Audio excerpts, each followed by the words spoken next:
Sally, oh,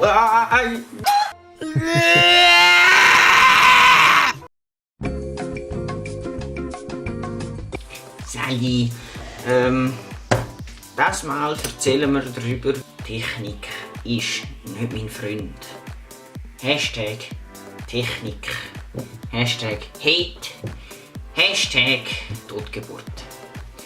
Nein, ich wollte euch einfach sagen, ich und Technik, wir verstehen uns einfach, wir sind einfach nicht auf der gleichen Wellenlänge. Da habe ich mir einfach mal gedacht, komm, ich mache mal Digital Detox. Hat nicht funktioniert, ich bin nach 3 Minuten wieder am Handy gewesen.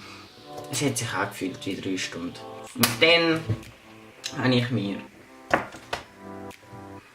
Wollt mir jemand erklären, wieso ist um die Gabel eine Feder gewickelt? Was soll das, Mann? Hä?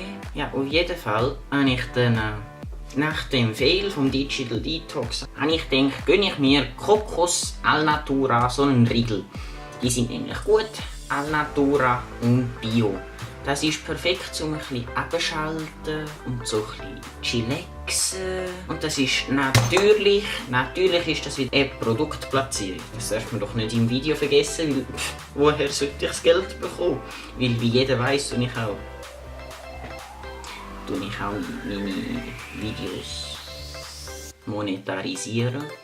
Weil so viele Views und Likes und so, das bringt volles Geld rein, da bölzt nur noch rein. Du, ich sag dir, seit ich YouTube mache, kann ich mir so guten Shit leisten wie...